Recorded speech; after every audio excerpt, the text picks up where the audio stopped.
warahmatullahi wabarakatuh.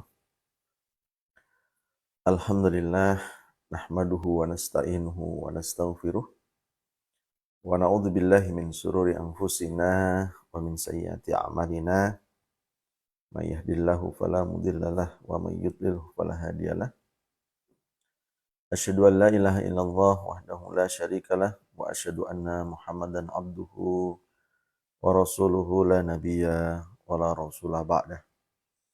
Raditu billahi rabba wa bil islami dina wa bi Muhammadin nabiyya wa rasula rabbi zidni ilma wa razuqni fahma.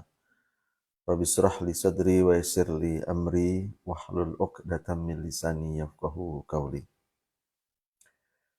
Bapak Ibu saudara berbahagia, alhamdulillah pada kesempatan pagi hari ini Allah masih memberikan kepada kita rahmat, sehingga dengan rahmat itu Allah sehatkan badan kita, Allah kuatkan kaki kita untuk selalu bisa menambah pundi-pundi amal soleh untuk senantiasa bisa melaksanakan ibadah-ibadah, bisa melaksanakan apa yang Allah perintahkan dan apa yang Rasulullah SAW contohkan.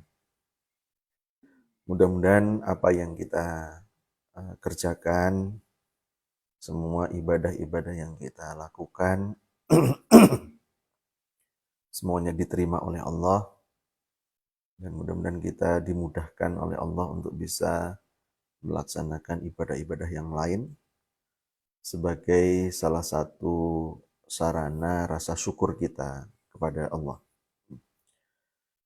Mudah-mudahan dengan kita bersyukur, maka Allah akan menambah nikmat-nikmat yang lain kepada kita.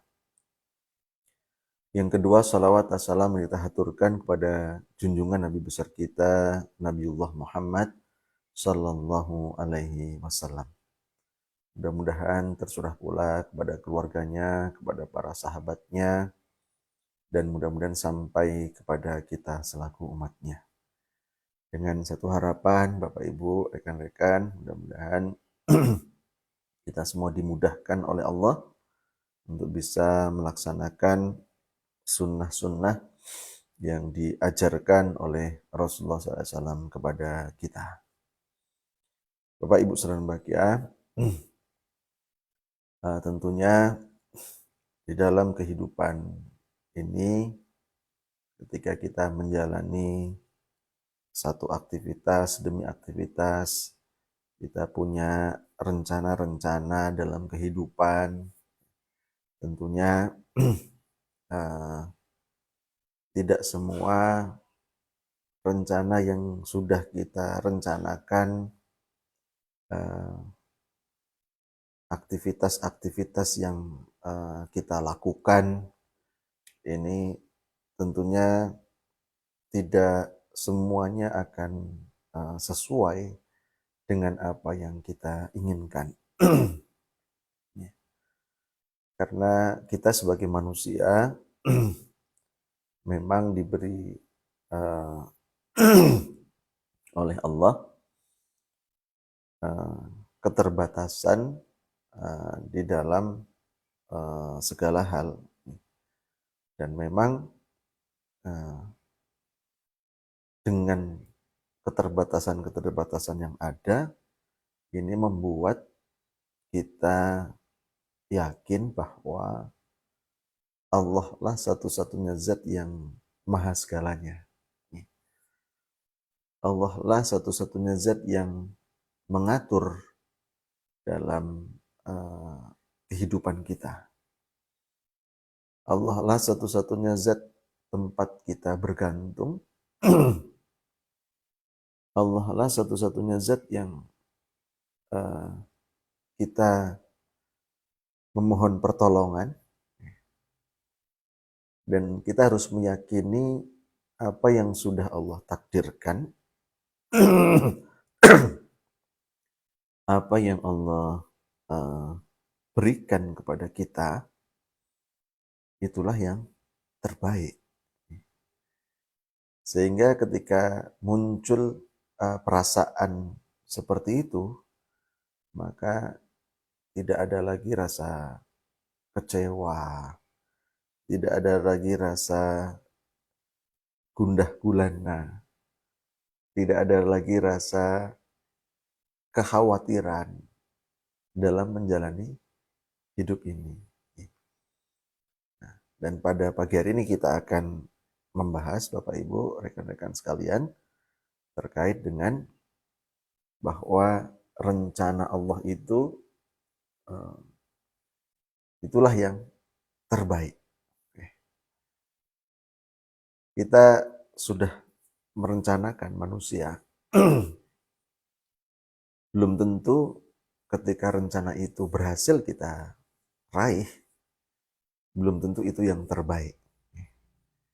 Tapi kita harus yakin bahwa rencana Allah lah yang terbaik. Bapak Ibu sekalian berbahagia, seperti pembahasan kita yang lalu terkait dengan rezeki misalnya, Allah itu memberikan rezeki kepada orang-orang yang bertakwa itu ada rezeki khusus yang diberikan kepada orang-orang bertakwa. Berupa apa? Berupa penjagaan. Orang-orang yang bertakwa itu dijaga oleh Allah dari rezeki-rezeki yang haram. Rezeki-rezeki yang justru dapat menghancurkan. Rezeki-rezeki yang justru dapat mencelakakan. Meskipun nampaknya di mata manusia hal itu adalah sesuatu yang luar biasa. Hal itu adalah merupakan sesuatu yang dicari-cari. Hal itu merupakan sesuatu yang diperebutkan oleh banyak orang. Tapi khusus bagi orang yang bertakwa, justru ketika dia tidak mendapatkan rezeki itu, itulah penjagaan Allah. Dan itu tidak diberikan kepada orang-orang yang tidak bertakwa kepada Allah. Baik, Bapak Ibu sekalian berbahagia, rekan-rekan yang kami hormati, kita akan membahas di dalam Al-Quran ada kalimat asa an takrahu syai'an wa huwa khairul lakum wa asa an tuhibbu syai'an wa huwa syarrul lakum. Boleh jadi kamu membenci sesuatu padahal ia amat baik bagimu. Dan boleh jadi kamu menyukai sesuatu padahal ia amat buruk bagimu. Nah, ternyata Bapak Ibu sekalian berbahagia, rekan-rekan, kalimat itu di dalam Al-Quran terdapat dalam 2 surat. Monggo Bapak Ibu dibuka Al-Qurannya. Ya. Yang pertama adalah di dalam surat Al-Baqarah ayat 216. Ya. Kalimat kedua sama redaksinya, yaitu di dalam surat An-Nisa ayat 19. Ya. Al-Baqarah 216 dan An-Nisa ayat 19. Ya. Coba kita buka Al-Baqarah 216. A'udzu billahi minasyaitonir rajim. Kutiba alaikumul qitalu wa huwa kurhul lakum. Diwajibkan atas kamu berperang, padahal berperang itu adalah sesuatu yang kamu benci. Baru kemudian ayat selanjutnya, wa asa an takrahu syai'an wa huwa khairul lakum. Boleh jadi kamu membenci sesuatu padahal ia amat baik bagimu. Sebaliknya, wa asa an tuhibbu syai'an wa huwa syarrul lakum. Bisa jadi kamu menyukai sesuatu padahal ia amat buruk bagimu. Jadi Bapak Ibu berbahagia, dalam dalam keterbatasan kita sebagai makhluk, seringkali kita sebagai manusia menganggap ada sesuatu yang baik di situ. Padahal menurut Allah itu tidak baik. Begitu pula sebaliknya. Ada yang menurut kita itu tidak baik. Tapi menurut Allah itu baik. Dan di akhir dari surat Al-Baqarah 216, Allah tutup dengan firman-Nya, Wallahu ya'lamu wa antum la ta'lamun. Allah lebih mengetahui, sedangkan kamu tidak mengetahui. Inilah Bapak Ibu sekalian berbahagia, rekan-rekan sekalian berbahagia, bahwa Allah itu Maha tahu segalanya. Kita sebagai manusia ini adalah ciptaan Allah. Dan Allah lebih tahu mana yang kita butuhkan, mana yang kita perlukan. Allah lebih tahu.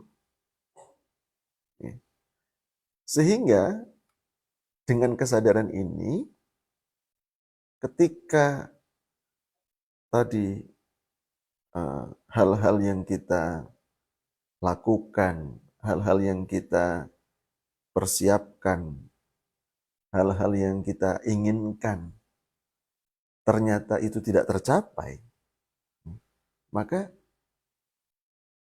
itulah yang terbaik. Karena Allah lebih tahu kemaslahatan yang ada. Coba kita buka surat An-Nisa ayat 19. Ya ayyuhalladzina amanu, hai orang-orang yang beriman. Bapak Ibu, ketika kita membaca Al-Quran, kemudian diawali dengan ya ayyuhalladzina amanu, berarti setelahnya ada sesuatu yang besar yang ingin Allah sampaikan. Semua ayat-ayat yang diawali dengan ya ayyuhalladzina amanu, setelahnya ada sesuatu yang sangat besar yang ingin Allah sampaikan. Seperti halnya misalnya ayat yang terkait dengan puasa. Al-Baqarah 183. Diawali dengan ya ayyuhalladzina amanu kutiba alaikumusiyam. Sesuatu yang besar di situ yang Allah ingin sampaikan adalah perintah puasa. Begitu juga dengan surat An-Nisa ayat 19 ini. Ya ayyuhalladzina amanu, hai orang-orang yang beriman. La yakhillu lakum antarisun nisa'a karha. Hai orang-orang yang beriman, tidak halal bagi kamu mewarisi perempuan dengan jalan paksa. Wala ta'dhuluhunna litadhhabu bi ba'din ma ataitumuhunna. Dan janganlah kamu menyusahkan mereka, perempuan-perempuan itu, karena hendak mengambil kembali sebagian apa yang telah kamu berikan kepadanya. Ini, mohon maaf, ayat ini tertuju untuk para bapak-bapak, laki-laki. Kita tidak boleh mengambil paksa harta wanita yang sudah kita nikahi, kemudian kita tidak boleh menyusahkan mereka dengan cara mengambil harta yang sudah kita berikan, ya. Illa kecuali ayyatina bifahishatim mubayyinah. Kecuali apabila perempuan-perempuan itu melakukan perbuatan keji yang nyata. Bila perempuan itu tidak melakukan perbuatan keji, nyata-nyata tidak melakukan perbuatan keji, kita tidak boleh mengambil sebagian harta saja, nggak boleh. Apalagi kok mengambil dengan paksa. Kemudian ayat selanjutnya, wa ashiruhunna bil ma'ruf. Dan bergaulah dengan mereka menurut cara yang baik, menurut cara yang patut. Fa'an kemudian di ayat selanjutnya, fa'in karihtumuhunna, jika kemudian kamu tidak menyukai mereka, ya, sudah tidak suka lagi dengan perempuan itu, ya. Ayat selanjutnya baru Allah tuliskan fa'asa an takrahu syai'an wa yaj'alallahu fihi khairan katsira. Bisa jadi kamu tidak menyukai sesuatu, padahal Allah menjadikan kebaikan yang banyak padanya. Ya. Jadi, Bapak Ibu saudara bahagia, rekan-rekan yang kami hormati, kita sebagai manusia ini memang sangat-sangat terbatas pengetahuannya. Sehebat apapun ilmu kita, sederet apapun titel keduniaan kita masih betul-betul terbatas. Jadi Bapak Ibu saudara bahagia, ayat yang berkaitan dengan boleh jadi kamu membenci sesuatu padahal ia amat bagimu. Boleh jadi kamu menyukai sesuatu padahal ia amat buruk bagimu. Ini tadi dalam Al-Baqarah 216 dan ayat An-Nisa, surat An-Nisa ayat 19. Ini menunjukkan kepada kita bahwa hal ini terkait dengan urusan akhirat maupun urusan dunia.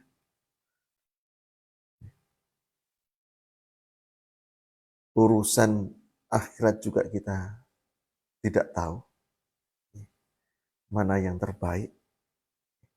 Tadi Allah memerintahkan Al-Baqarah 216 tadi, Allah memerintahkan untuk apa? Memerintahkan untuk berperang. Tapi banyak orang yang benci terhadap perang itu. Jihad artinya. Kemudian dalam An-Nisa ayat 19 terkait dengan dunia. Ketika ada seorang laki-laki yang ingin menceraikan istrinya, ini disuruh memikirkan dulu oleh Allah. Jangan-jangan kamu sudah tidak menyukai sesuatu, padahal Allah menjadikan kebaikan yang banyak pada dirinya. Ini terkait dengan urusan dunia. Bapak Ibu saudara bahagia, ada beberapa kisah.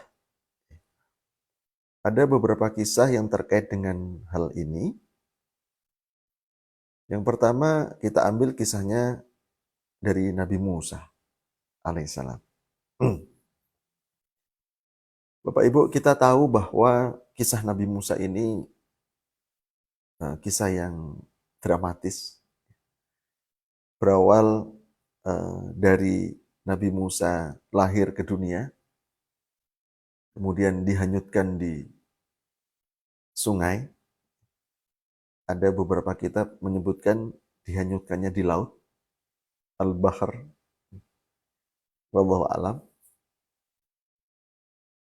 Dari bayi dia lahir ke dunia, sudah harus berpisah dengan ibu yang melahirkan. Kira-kira ibu-ibu yang hadir ketika ibu-ibu melahirkan anak, melahirkan bayi, kemudian harus terpisah oleh bayi itu, perasaannya bagaimana? Bayi-bayi yang lahir di rumah sakit dengan prematur saja, yang kemudian harus dirawat terlebih dahulu, kemudian ibunya pulang ke rumah. Ibunya aja nggak bisa tidur, mikirkan anaknya. Nah ini Nabi Musa, begitu lahir di dunia, diperintahkan oleh Allah untuk menghanyutkan bayinya di sungai, di laut. Itu artinya berarti dia harus berpisah dengan anaknya. Kemudian kita tahu bahwa Nabi Musa kemudian harus dirawat oleh siapa? Fir'aun, yang notabene adalah musuhnya. Kemudian bagaimana di periode kehidupan Nabi Musa, dia dikejar oleh Fir'aun dan bala tentaranya. Insya Allah. Jadi proses-proses kehidupan yang dijalani oleh Nabi Musa seperti itu, ternyata justru itulah yang memang Allah inginkan ketika sebelum mendapatkan kemenangan. Ketika Nabi Musa tidak diperintahkan oleh Allah, ibunya tadi tidak menghanyutkan ke laut. Coba bayangkan. Fir'aun dulu mengatakan semua bayi laki-laki harus dikubur hidup-hidup. Kemudian Allah perintahkan untuk menghanyutkan bayi Nabi Musa itu ke sungai atau ke laut itu. Itu adalah pilihan yang terbaik. Meskipun secara naluri manusia sangat sedih, sangat menyakitkan.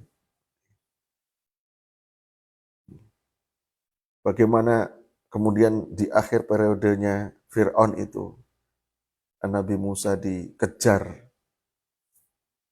Fir'aun dan bala tentaranya. Kemudian di akhir ceritanya Fir'aun ditenggelamkan, habis masa kekuasaannya. Ternyata kemenangan-kemenangan Nabi Musa itu didahului dengan hal-hal yang tidak menyenangkan. Hal-hal yang tidak diinginkan oleh semua manusia. Tapi itulah rencana Allah yang terbaik. Coba kita buka lagi kisah Nabi Yusuf dan ayahnya. Bagaimana Nabi Yusuf periode kehidupannya dibuang ke sumur. Nabi Yusuf harus berpisah dengan saudara-saudaranya. Nabi Yusuf harus berpisah dengan ayahnya, yang Nabi Yusuf sangat cinta kepada ayahnya. Dan ayahnya pun sangat cinta kepada Nabi Yusuf. Kemudian bagaimana setelah Nabi Yusuf dibuang ke sumur, Nabi Yusuf dijual. Diambil oleh orang, kemudian dijual. Untuk apa? Untuk menjadi budak. Periode selanjutnya bagaimana kita tahu Nabi Yusuf itu kemudian difitnah. Dia tidak melakukan apa-apa, ternyata difitnah bahwa dia yang akan memperkosa permaisuri raja. Kemudian akhirnya Nabi Yusuf dimasukkan ke dalam penjara. Ini hal-hal yang tidak menyenangkan. Hal-hal yang semua orang tidak inginkan. Karena ini merupakan, kok ceritanya kok sedih selalu. Gitu. Tapi Bapak Ibu saudara bahagia, rekan-rekan yang saya hormati, tadi proses Nabi Yusuf dibuang ke sumur, berpisah dengan orang tuanya, kemudian dijual, menjadi budak, difitnah, masuk penjara. Itu ternyata proses-proses menuju bahwa Allah akan memberikan kemenangan kepada Nabi Yusuf. Akhirnya apa? Akhirnya Nabi Yusuf menjadi seorang penguasa. Jadi Bapak Ibu saudara bahagia, kalau seandainya tadi rentetan cerita Nabi Yusuf tadi tidak ada, Nabi Yusuf tidak dibuang ke sumur, kemudian Nabi Yusuf tidak berpisah dengan orang tuanya, Nabi Yusuf tidak dijual, Nabi Yusuf tidak menjadi budak, Nabi Yusuf tidak difitnah, Nabi Yusuf tidak masuk penjara, nggak akan jadi penguasa. Jadi Bapak Ibu saudara bahagia, sesuatu yang dialami oleh manusia berupa ketidaknyamanan,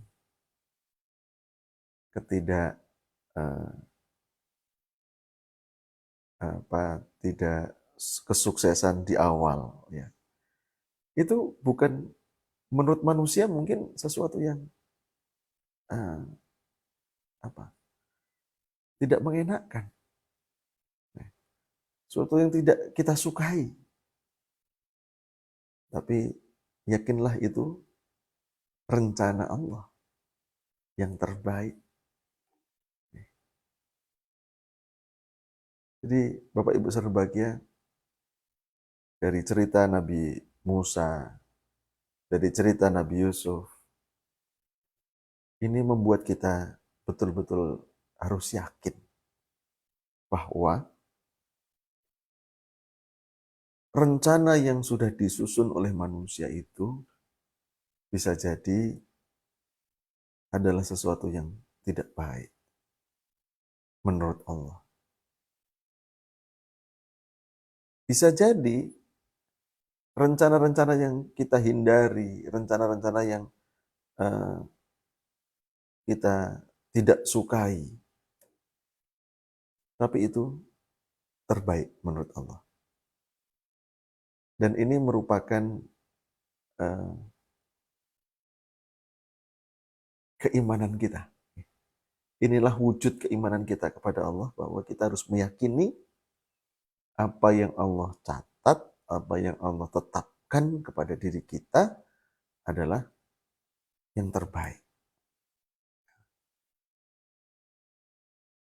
Bapak Ibu saudara bahagia, dulu ada kisah ketika di Perang Badar. Ketika para muhajirin, orang-orang yang berhijrah dari Mekah ke Madinah, itu orang-orang yang hijrah dari Mekah ke Madinah itu kan luar biasa Bapak Ibu. Mereka meninggalkan apapun yang dimilikinya di Mekah. Rumah ditinggalkan. Pekerjaan ditinggalkan. Sawah ladang ditinggalkan. Jadi apapun yang dimiliki orang-orang muhajirin, ketika semua aset apapun yang dimiliki ditinggalkan begitu saja. Demi apa? Demi mengikuti hijrah bersama Rasulullah SAW. Ini tidak mudah Bapak Ibu. Berat. Coba kita bayangkan ketika kita harus meninggalkan rumah kita, meninggalkan aset yang kita miliki, meninggalkan harta benda yang kita punyai, untuk berhijrah ke suatu tempat. Berat. Tapi itu yang dipilih oleh mereka. Mereka lebih memilih hidup bersama Rasulullah SAW. Nah, ketika para muhajirin tadi kemudian pindah ke Madinah, mereka hidup mulai dari nol lagi. Mulai dari merangkak lagi. Merangkak lagi. Terkait dengan ekonomi ya, maksudnya ini. Nah, Bapak Ibu saudara bahagia, setelah beberapa tahun di Madinah, kemudian terjadi perang Badar. Ternyata para muhajirin tadi hidupnya sudah mulai mapan. Tadi kan merangkak dari bawah ya, begitu pindah ke Madinah. Ini setelah beberapa waktu, para muhajirin tadi hidupnya sudah mulai mapan. Tetapi ketika para muhajirin tadi sudah mulai mapan, surat An-Nisa ayat 77 menggambarkan kepada kita, monggo nanti dibuka ya.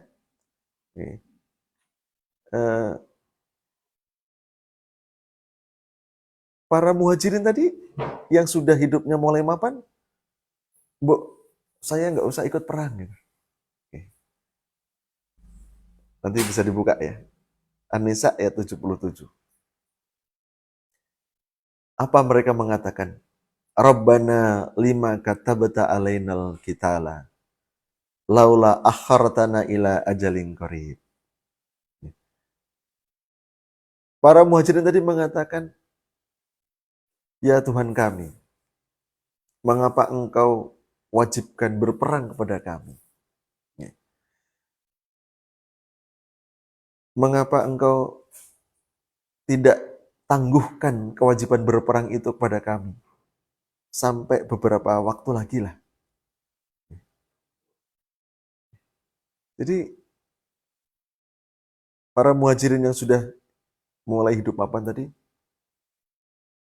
nawar kepada Allah. Laula akhartana ila ajalin qarib. Bu, jangan diwajibkan pada kami perang dululah. Kami kan sudah mulai mapan hidupnya. Gitu. Dan saat itu pula Allah menjawab. Kul katakanlah wahai Muhammad. Mata'ud dunya qalilun. Kesenangan dunia itu hanya sebentar saja. Wal akhiratu khairul liman ittaqa. Dan kesenangan akhirat itu lebih baik untuk orang-orang yang bertakwa. Dan di akhir surat An-Nisa ayat 77 Allah sebutkan wala tudlamuna fatila. Kewajiban yang Allah tuliskan untuk berperang itu kepada kamu, itu kamu tidak akan dianiaya sedikit pun. Allah tidak menganiaya kamu dengan kewajiban berperang itu. Jadi Bapak Ibu saudara bahagia, ya. Ada lagi bagaimana kisah Ummi Salamah. Bapak Ibu sudah kenal sama Ummi Salamah? Ummi Salamah itu siapa? Ummi Salamah itu awalnya istri dari Abu Salamah. Ya. Yang kemudian Bapak Ibu saudara bahagia, suami tercinta yang bernama tadi siapa? Abu Salamah itu meninggal dunia dalam perang Badar.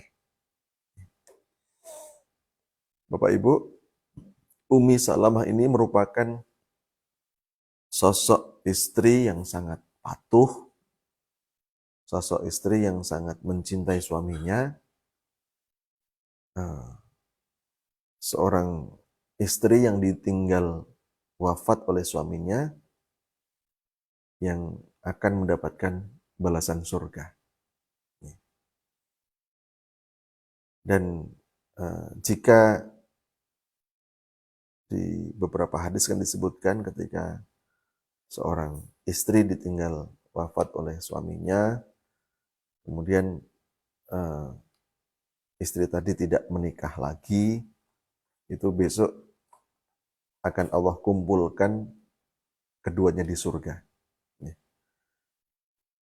Oleh karenanya, kemudian Ummi Salamah itu berjanji ketika Abu Salamah wafat di Perang Badar, Ummi Salamah mengatakan, aku tidak akan menikah lagi setelah suamiku meninggal. Kemudian Bapak Ibu saudara bahagia, mendengar ucapan Ummi Salamah seperti itu, Abu Salamah mengatakan, wah aku nggak setuju wahai istriku. Kalau aku sudah meninggal, menikahlah kamu, kata Abu Salamah. Sampai-sampai Abu Salamah itu berdoa untuk istrinya, ya Allah, berikanlah Ummu Salamah setelah aku wafat sosok suami yang lebih baik dariku, yang tidak membuatnya sedih dan tidak menyakitinya. Dan Bapak Ibu saudara bahagia, ketika Abu Salamah itu wafat di medan perang Badar, Masya Allah, Ummi Salamah sedih mendengar berita wafatnya suaminya, sangat sedih. Dan Bapak Ibu saudara bahagia, perjalanan selanjutnya ternyata doa Abu Salamah tadi itu dikabulkan oleh Allah. Ternyata tadi Abu Salamah kan berdoa, ya Allah, berikanlah kepada istriku Ummu Salamah sepeninggalku sosok suami yang lebih baik dariku. Bapak Ibu, ketika itu tidak ada yang lebih baik laki-laki di Madinah selain Rasulullah SAW. Dan akhirnya ternyata Ummi Salamah dilamar oleh Rasulullah SAW. Akhirnya Ummi Salamah menjadi istri Rasulullah SAW atas perintah Allah. Jadi Bapak Ibu saudara bahagia, kembali ke topik bahwa rencana Allah itulah yang terbaik. Kadang-kadang kita tidak tahu mana yang terbaik menurut kita. Karena keterbatasan kita sebagai manusia, kita menganggap itu adalah sesuatu yang baik. Ternyata tidak. Sebaliknya, ada sesuatu yang kita anggap itu tidak baik. Nah ternyata itulah yang terbaik. Bapak Ibu saudara bahagia, yang terakhir, ada kisah seseorang yang tertinggal pesawat terbang. Dia sudah sampai bandara, sudah boarding, ternyata dia tertidur. Begitu sampai bandara, menunggu boarding pesawat, dia tertidur. Bapak Ibu saudara bahagia, saat dia bangun, pesawat yang harusnya dia naiki, itu baru saja terbang. Dan dia melihat, pesawat yang akan kunaiki sudah terbang. Apa yang terjadi Bapak Ibu? Oh, dia sangat menyesal. Wah, kok bisa ketiduran? Ya, kenapa harus tertidur? Kan gitu. Ya, bahkan menyalahkan orang-orang di sekitarnya. Kenapa kamu kok nggak bangunkan aku? Segala macam. Tentunya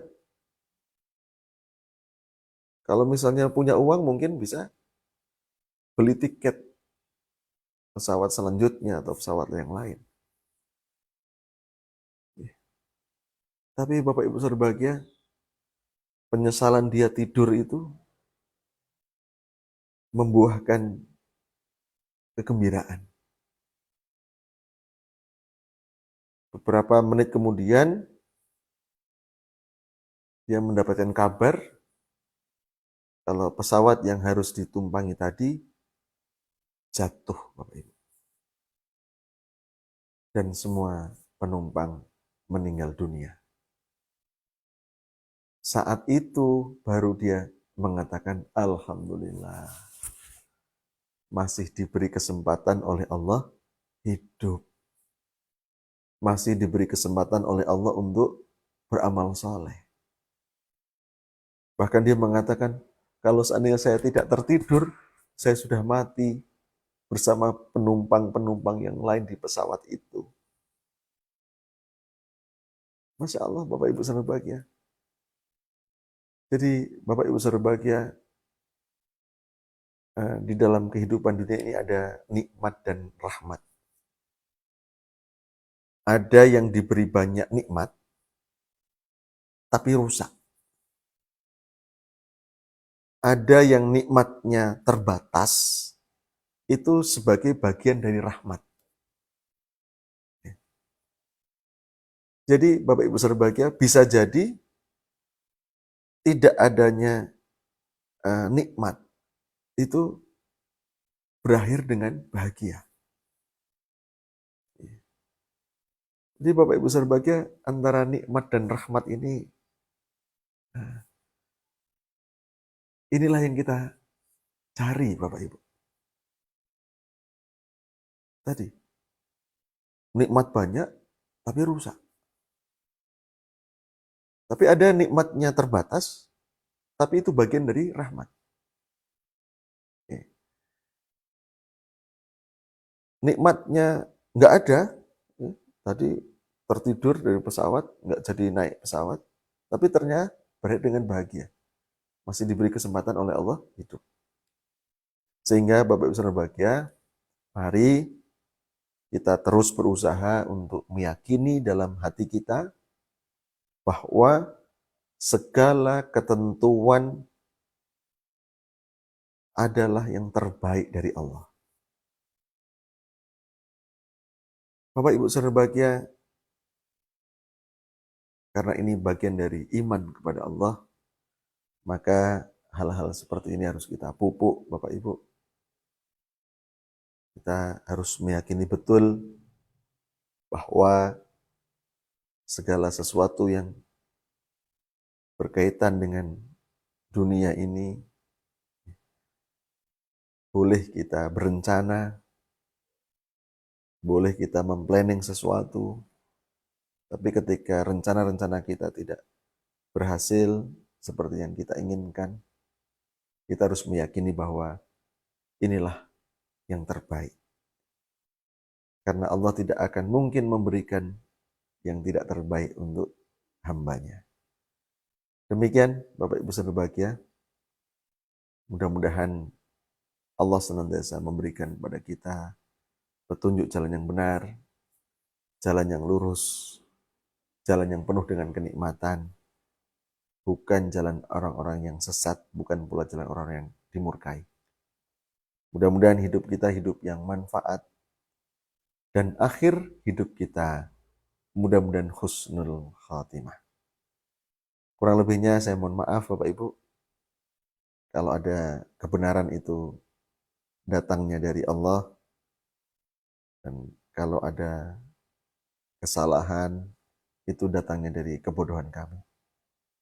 Demikian, Assalamualaikum warahmatullahi wabarakatuh.